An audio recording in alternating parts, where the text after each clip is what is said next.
지난주에는 기독교 교회력으로 사순절을 지내면서 지난 금요일이 바로 예수님께서 십자가에 처형당하신 성금요일이었습니다. 예수님의 십자가에 죽으신 이후에 장사스nem바 되었다가 사흘 만에 살아나셨고요. 그 예수님께서 십자가에 죽으신 이후 장사스nem바 되었다가 토요일에는 무덤에서 묻혀서 계셨고, 그리고 부활 아침 새벽에 주님이 그 날이 바로 주님이 죽으신 후 사흘 된 일요일 이른 아침에 부활하셨습니다. 그날을 기념하는 날, 오늘은 그날인 부활 주일입니다. 부활은 죽은 자의 몸이 살아나는 것입니다. 예수님은 부활의 첫 열매가 되셨습니다. 다시 살아나신 예수님은 육신이 그 죽기 이전의 몸과는 다른 새 몸을 입고 살아나신 것입니다. 고린도전서 15장을 부활장이라고 하죠. 부활장에는 죽은 자의 부활에 대해서 기록되어 있습니다. 이 부활체에 대해서도 기록되어 있어요. 썩을 것으로 심고 썩지 아니할 것으로 다시 살아난다. 또 욕된 것을 심고 영광스러운 것으로 다시 살아난다. 또 약한 것으로 심고 강한 것으로 다시 살아난다. 신령한 몸과 영의 몸으로 다시 살아난다. 예수님은 하나님의 때에 이 땅에 성육신 하셨습니다. 그 몸이 십자가에 달려 죽으셨고 사흘 만에 이런 영광의 몸, 영의 몸으로 부활체로 다시 살아나셨습니다. 예수님은 곧 하나님이십니다.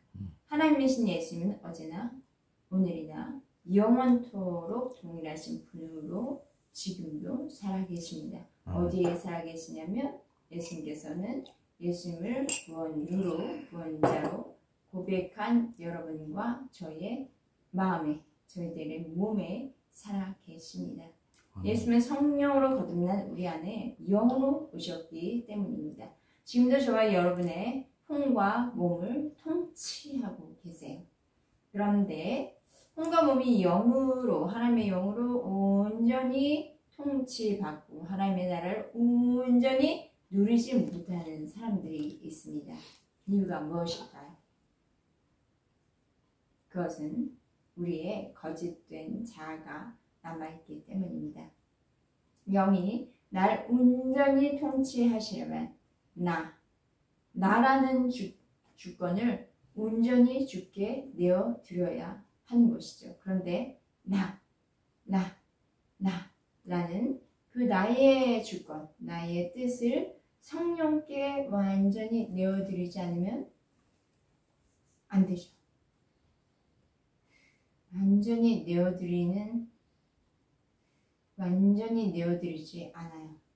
그렇게 완전히 내어드리지 않으면 우리의 혼과 몸은 계속 나를 주장하기 때문에 하나님으로부터 오는, 하나님이 주시는 하나님의 나라, 생명의 나라를 온전히 누리지 못하는 것입니다. 오늘 저와 여러분에게 주시는 말씀은 요한복음 5장 19절에서 29절까지의 말씀입니다. 어떤 사람이 생명의 나라를 누리는가? 어떤 사람이 부활의 능력을 누리는가에 대한 말씀입니다. 우리 오늘 예배 가운데 예수님 안에서 성령으로 거듭난 저와 여러분이 누구인지, 어떤 존재인지 알기를 축복합니다. 저와 여러분의 삶에서 아는 대로 또 행하고 누리는 그 부활의 능력, 부활의 기쁨을 가득 채우시기를 바랍니다. 19절 말씀 한번 읽어볼까요? 시작. 그러므로 예수께서 그들에게 이르시되 내가 진실로 너희에게 이르노니 아들이 아버지께서 하시는 일을 보지 않고는 아무것도 스스로 할 수 없나니 아버지께서 행하시는 것을 아들도 그와 같이 행하느니라. 아들이 아버지께서 행하신 일을 본다 라고 했어요. 여기서 본다는 뜻은 관찰하다 라는 그런 의미를 넘어서 인지하다, 통찰하다 라는 뜻이 있습니다. 아버지와 아들이 하나인 관계에서 지금 주신 말씀이에요. 하나님의 아들이신 예수님은 그만큼 철저히 아버지 안에 속해 있기 때문에 그 존재 자체로 인성을 가진 그분의 그냥 그 자체로는 스스로 할 수 없는 존재예요. 이렇게 자신은 아버지께 속한 자이기 때문에 자신을 아버지께 철저하게 내어줌으로써 자신을 통해서 아버지의 뜻이 이루어진다라는 것을 말씀하고 계십니다. 그러므로 예수님은 독립적으로 사역하지 않으셨어요. 일하지 않으셨어요.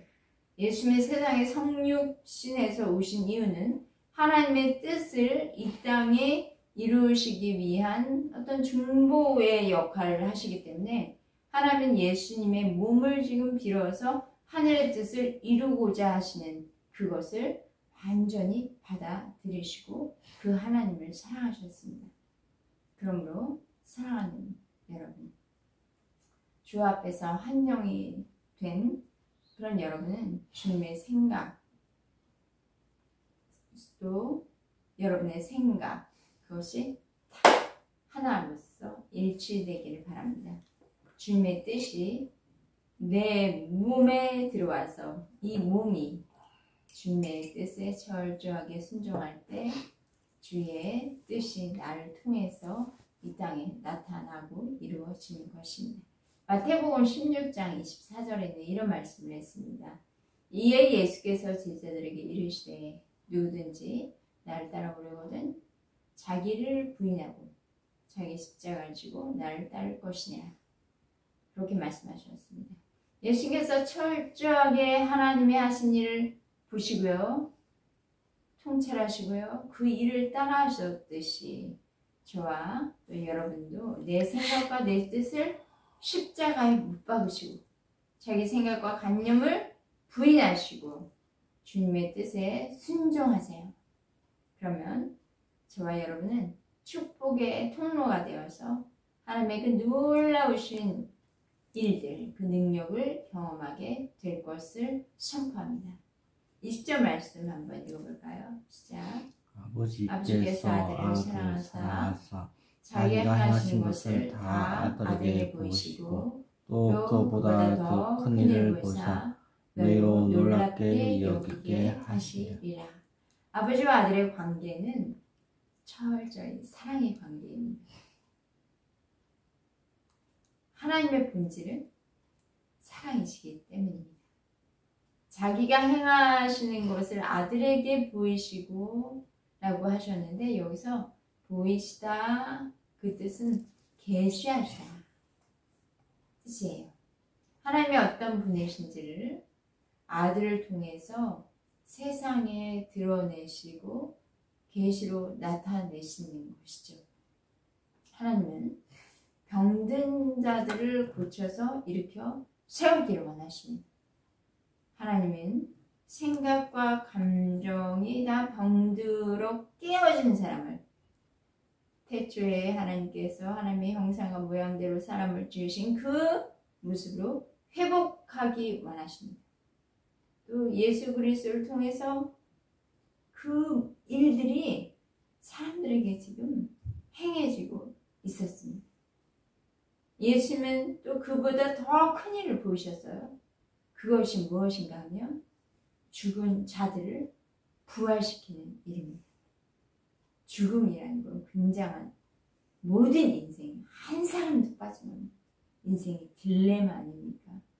그런데 이 죽음에서 생명을 부활시키는 것, 그것이 바로 하나님, 태초에 하나님이 이 땅에 하기 원하시는 생명의 일이었습니다. 그래서 예수님의 모든 공생에는 생명의 일을 하신 거예요.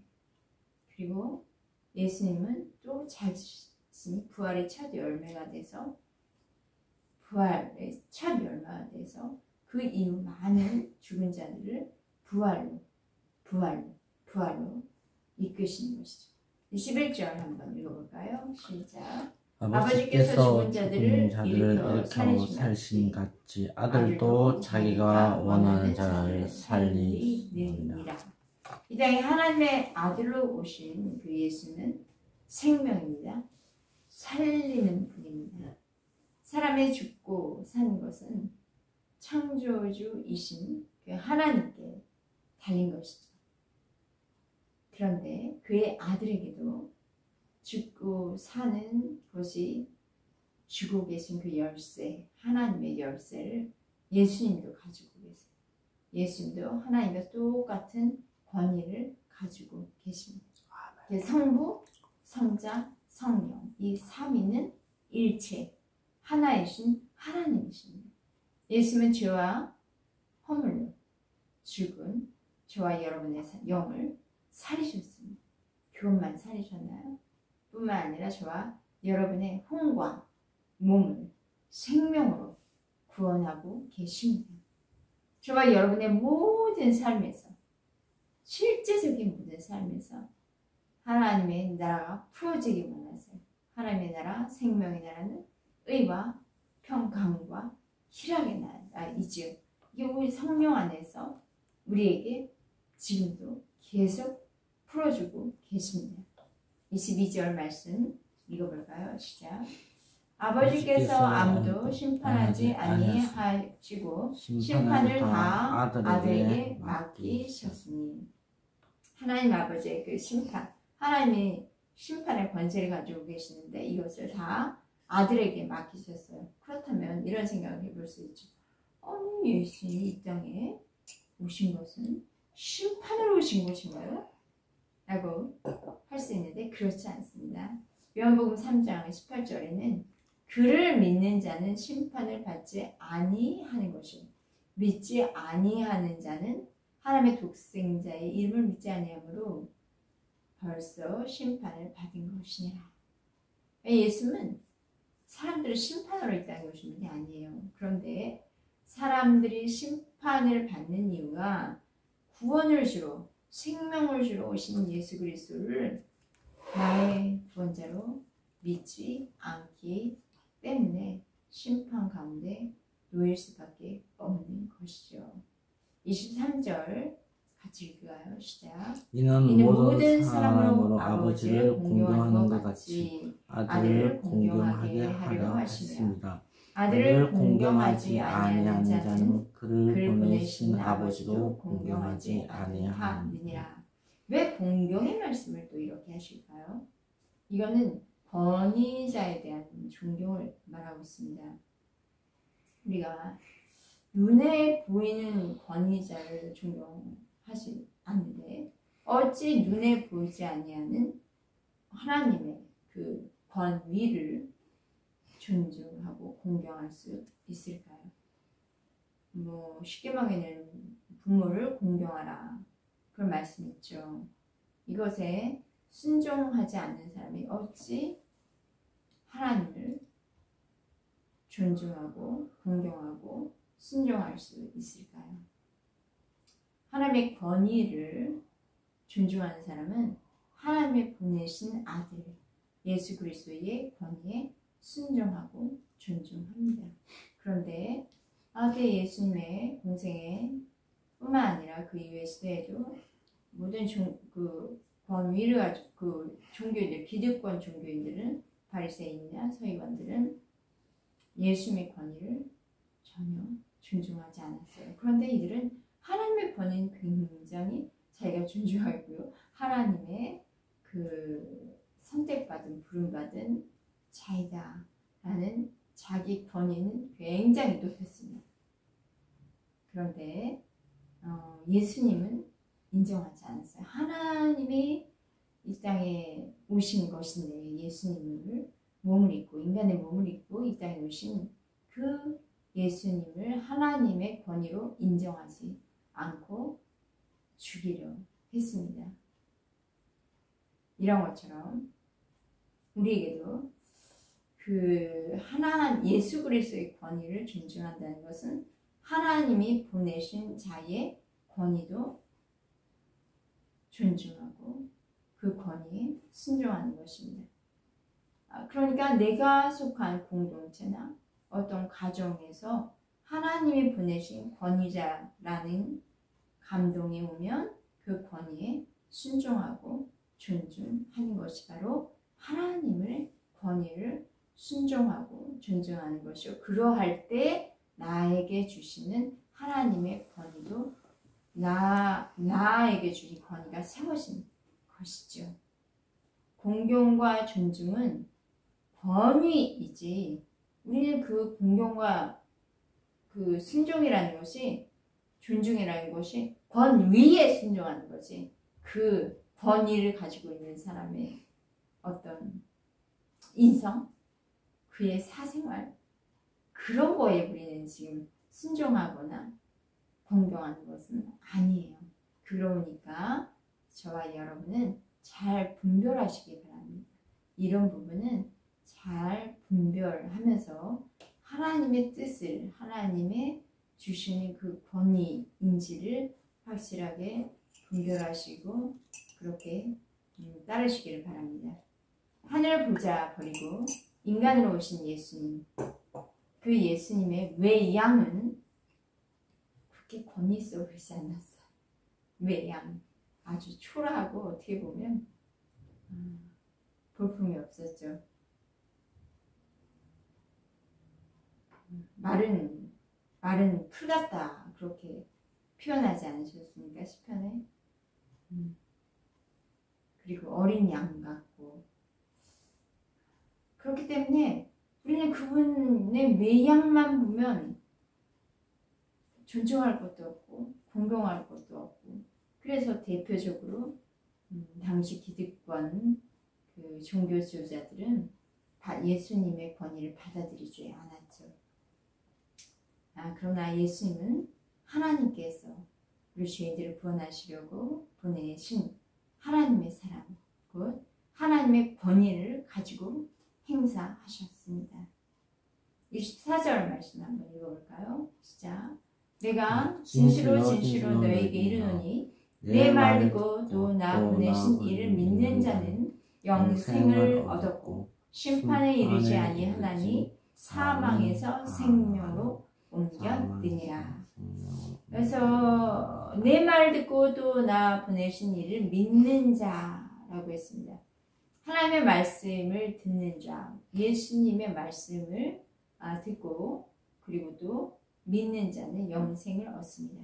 그래서 듣다라는 표현이 있는데 헬라어로는 아쿠오라는 뜻이에요. 아쿠라는 뜻은 소리를 듣고 수용한다 라는 뜻이 있고요. 거기에 더해서 복종하다라는, 듣다가 복종하다라는 뜻이 함께 있습니다. 그러니까 믿음은 들음에서 나죠. 주의 말씀을 듣고 받아들이면서 받아들이기만 한 것이 아니라 복종하고 순종으로 행할 때 영생하는 축복이 있다는, 이런 축복이 저와 여러분에게 나타났음을 선포합니다. 아멘. 영생이란 멸망하여 심판에 이르는 것이 아니죠. 영생이란 하나님께 속한 생명의 존재가 되는 것입니다. 하나님께 속한 그 생명이 나에게 들어와서 나를 완전히 감싸서 그런 생명의 존재가 내가 되는 거예요. 그러니까 마귀가 주는 것은 사망이지 않습니까? 근데 예수님이 주시는 것은 생명이에요. 그러니까 우리 예수 그리스도의 말씀을 믿고 받아들여서 순종으로 행할 때에 우리의 포지션은 생명으로 바뀌는 거예요. 저와 여러분은 한번 스스로 점검해 보시기 바랍니다. 하나님의 말씀을 한 말씀 얼마나 믿고 받아들여서 순종하는 행동으로까지 옮기고 있는가? 또 나는 삼위일체의 하나님을 온전히 믿고 있는가? 성부 하나님이 보내시는 성자 예수님, 그리고 예수님이 부활승천하시고 보내신 그 성령 하나님을 내 마음에 완전히 모셔드리고 있는가, 내재하고 계시는가. 결국 하나님이 내 안에 활동하셔서 지금 내 아이의 그 삶의 생명으로, 능력으로 나타나고 계십니다. 내가 하나님의 그 통치 가운데 온전히 푹 빠져 있는가. 그러면 정말 사망에서 생명으로 옮겨진 나의 모습을 알게 되고요. 이렇게 점검을 해보실 때 나는 지금 어떤 존재로 살아가고 있는지를 발견하게 되십니다.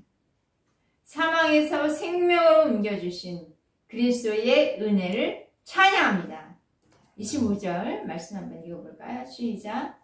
진실로 진실로 너희에게 이르노니 죽은 자들이 하나님의 아들의 음성을 들을 때가 오나니 곧 이때라. 듣는 자는 살아나리라. 이때라. 지금 즉시 듣는 자는 죽음에서 생명으로 하나님의 아들의 나라로 옮겨지리라. 살아나리라. 말씀하십니다. 죽은 자들은 죽었으니까. 아니, 죽은 자가 어떻게 음성을 들어? 그러나 죽은 자들은 하나님의 아들의 음성을 듣는다. 말씀하십니다. 산자처럼 죽은 자들도 하나님의 아들의 음성을 듣는다. 그때가 온다. 그 아들의 음성을 듣는 자는 지금 살아난다. 예수님이 세상에 오셔서 사역 시기에는 예수님의 말씀을 진짜 이 육성으로, 육신의 귀로 들을 수 있었죠. 예수님의 십자가에 돌아가시고 그리고 부활 생천한 이후에 그 다음부터 성령이 오시고 이제 제자들을 통해서 그 예수님의 말씀은 계속 전파되고 증거되었습니다. 그러면 오늘날 저와 여러분은 어떻게 그의 음성을 들을 수 있습니까? 저와 여러분은 성령의 조명 아래 기도하며 성경을 읽을 때 1차적으로 그의 음성을 듣습니다. 양은 우리 요한복음 10장에 양은 그의 음성을 듣나니 이런 말씀이 있어요. 나는 그의 음성이 들리지 않아요 라고 하시는 분이 계십니까? 나는 그런데 예수 그리스도의 양이라는 것을 믿고 지금 따르고 계신다면 다 그의 음성을 들을 수 있습니다. 내 안에 성령님 오셔서 난 주님과 하나가 되었다는 것을 믿는다면 그의 음성을 듣는 것은 당연합니다. 그의 음성을 들을 때 죽은 자들은 살아납니다. 우리 안에 또 어떤 죽어있는 부분이 있겠죠. 그것이 살아납니다. 그러면 그의 음성을 듣는다. 어떻게요? 육성으로는 지금 들을 수 있나요? 육성으로 들리는 게 그 음성을 듣는 건가요? 예수님은 지금 눈에 보이는 예수는 안 보이는데 어떻게 육성으로 듣나요? 방법은 다양합니다. 하나님께서 여러 통로들을 열어주셔서 그의 음성을 듣고자 하는 자들에게 들려주십니다. 영으로 깨어있는 분은 영으로 깨어 있어야겠죠. 우리가 세상 재미에 푹 빠져서 살아갈 때 어찌 그의 음성, 예수의 음성이 들리겠습니까? 우리가 영에 민감하여서 늘 영 안에 살아갈 때에 환경이나 사람을 통해서 그의 음성이 들립니다. 또는 꿈과 환상을 통해서도 그의 음성이 들립니다. 말씀을 읽고 묵상하는 가운데서도 그의 음성은 들리겠죠. 또 자연을 통해서도 산들거리는 바람을 통해서도 그의 음성이 들립니다. 대언자나 또는 전도자를 통해서도 그의 음성을 들을 수 있습니다. 자, 저와 여러분에게 예수님의 음성을 들을 수 있는 그런 영의 귀를 하나님께서 지금 밝혀 주시옵소서. 지금 밝혀질자가 우리의 영의 귀가 더욱 민감해져서 하나님의 음성을 친밀하게 들을 수 있게 될지어다. 아멘. 26절 한번 읽어볼까요? 시작. 아버지께서 자기 속에 생명이 있음같이 이 아들에게도 생명을 주어 그 속에 있게 하셨고. 아버지 속에 있는 생명이 아들에게도 동일한 생명을 주셔서 예수님 안에도 같은 생명이 있습니다. 아버지와 아들은 머리나 본성에서 다 같은 생명이십니다. 이 생명은요, 알파와 오메가, 처음이요 마지막 되신 그 하나님이 가진 영원한 시간의 생명이기도 해요. 그러니까 영생인 거죠. 아들과 아버지의 그 생명은 예수 그리스도 안에서 새 피조물이 되신 저와 여러분 안에 있습니다. 저와 여러분이 하나님의 머리는 아니에요. 그러나 본성에 있어서는 이제 예수 그리스도의 그 하나님의 생명, 예수의 생명도 나의 생명이 되었습니다. 예수 안의 생명으로 오늘, 내일, 영원한 시간에까지 우리는, 저와 여러분은 살아갈 수 있게 된 것입니다. 28절과 29절 읽어주십시오. 이를 놀랍게 여기지 말라. 무덤 속에 있는 자가 다 그의 음성을 들을 때가 오나니 선한 일을 행한 자는 생명의 부활로, 악한 일을 행한 자는 심판의 부활로 나오리라. 어떻게 무덤 속에 있는 자가 그의 음성을 들을 수 있어요? 이 말씀은 두 가지로 해석할 수 있어요. 먼저는 죄와 허물로 죽은 영도, 그래서 무덤에 마치 갇혀 있는 자도 하나님의 음성을 들을 때가 되면 말씀을 듣고 일어난다는 것이에요. 우리 이러잖아요. 아, 저런 인간 도저히 안 돼. 좀 인간 푸이야. 너무 저주스러운 말 많이 하고 거역으로 완전히 가득 차 있는 저 혼자도 뭐 하나님의 말씀을 들을까? 그런데 그런 자를 할지라도 우리 포기하지 않습니다. 하나님이 기회를 주셔서 그의 음성을 듣게 하신다는 것입니다. 그러니까 우리는 저런 사람 안 돼. 포기하지 마시고 하나님의 음성을 들을 그 기회를 포착하십시오. 그래서 듣고 그의 죽은 영은 살아나기, 그렇게 도전하십시오. 두 번째 해석이 있어요. 그것은 아까 말씀하신 것처럼 마지막 때 주님이 재림할 때에 무덤에 있던 사람들이 주의 음성을 듣고 무덤에서 일어납니다. 부활하는 것이죠. 그러니까 믿는 성도만 부활하는 것이 아니라 모든 사람은 다 부활합니다. 그런데 이후에는 이 땅에서 살한 것에 대한 심판이 있습니다. 선한 일을 한 사람이라고 표현되어 있는데, 선한 일을 한 사람이라고 하나님의 뜻을 알고, 듣고, 알고, 믿고, 행한 사람이에요. 이런 선한 일을 한 사람은 무덤에서 일어나 주의 생명에 영원히 동참하는 것입니다. 악한 일을 한 사람은 하나님을 대적하고 하나님으로부터 나아지 않는 사람입니다. 이 악한 일을 한 사람은 무덤에서 일어나지만 동일하게 믿는 사람과 함께 예수님의 음성을 듣고 무덤에서 일어나지만 영원한 생명으로 가는 것이 아니라 심판, 영원한 지옥인 심판을 받게 됩니다.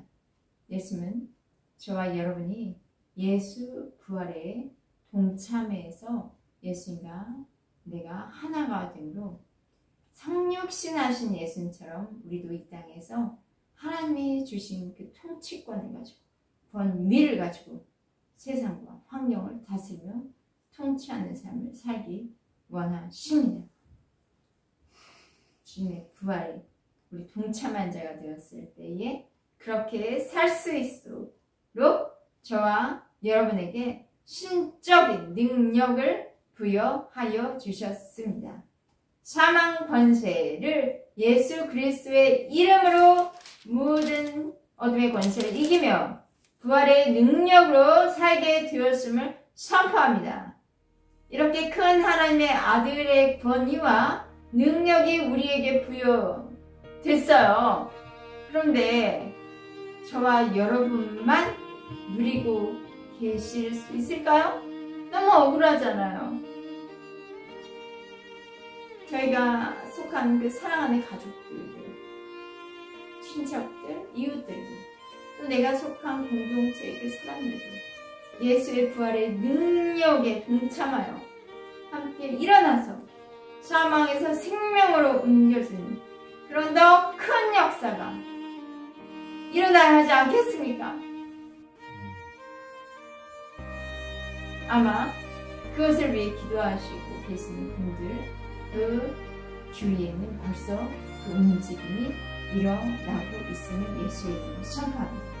사망에서 생명으로 옮겨졌느니라. 이렇게 우리 가는 곳곳마다 내가 서 있는 곳에서 선포합시다. 할렐루야. 기도하시겠습니다.